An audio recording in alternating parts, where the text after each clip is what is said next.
Assalamualaikum warahmatullahi wabarakatuh. Perkenalkan, nama saya Wahida Yuni Albi dari kelas ESD. Di sini saya akan menjawab pertanyaan dari mata kuliah Sosiologi Penelitian, yaitu yang pertama, identifikasi ciri-ciri yang menandai kapitalisme. Itu yang pertama, masyarakat memiliki hak untuk melakukan hak ekonominya. Yang kedua, alat produksi berada di tangan perorangan. Yang ketiga, pemerintah tidak dapat campur tangan langsung terhadap kegiatan ekonomi. Yang keempat, modal memiliki campur tangan yang penting dalam kegiatan ekonomi. Yang kelima, kegiatan produksi, konsumsi, dan distribusi berdasarkan motif laba.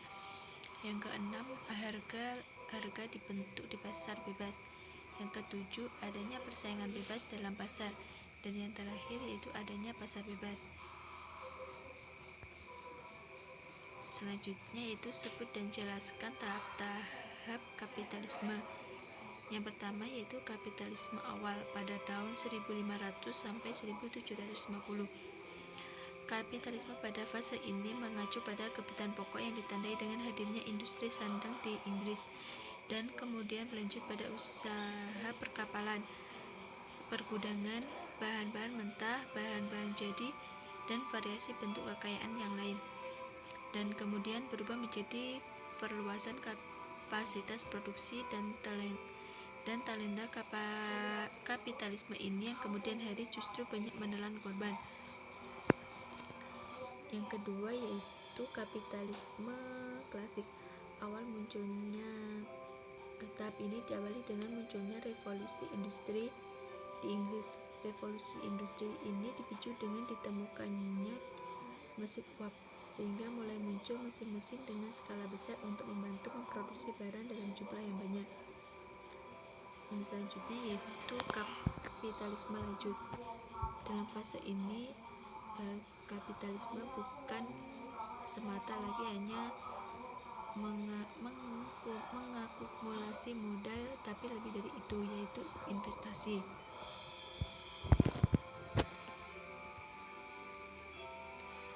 Yang terakhir yaitu identifikasi bagaimana sikap kelompok neoliberalisme, reformis, dan radikal dalam menyikapi globalisasi dan kapitalisme.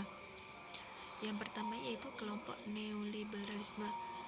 Kelompok neoliberalisme ini dalam menyikapi globalisasi dan kapitalisme yaitu dengan yang pertama, globalisasi perlu dibimbing dengan kekuatan pasar dan otoritas publik atau pemerintah dan lembaga multilateral hanya perlu memfasilitasi dan bentuk ikut campur dalam dinamika tersebut. Yang kedua, perlu menghapuskan pembatasan yang diberlakukan negara, baik di bidang keuangan, barang maupun jasa dan modal. Yang ketiga yaitu perlu dikembangkan privatisasi langsung.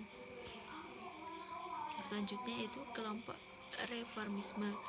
Kelompok reformisme dalam menyikapi globalisasi itu dengan cara yang pertama, kapitalisme memerlukan kebijakan publik global yang dirancang dan dilaksanakan dengan cermat. Yang kedua, untuk melindungi bahaya kapitalisme perlu dikembangkan jaminan resmi, standar minimum atau penghasilan pokok, perlindungan kerja, dan kontrol lingkungan. Yang ketiga, mendukung tindakan antitrust dan kontrol resmi lain untuk membatasi kekuasaan monopoli perusahaan. Yang terakhir itu kelompok radikalisme. Kelompok radikalisme ini dalam menyikapi globalisasi itu dengan cara yang pertama, diperlukan deglobalisasi untuk memulihkan kesehatan ekonomi, keseimbangan ekologikal, dan integritas budaya dan demokrasi.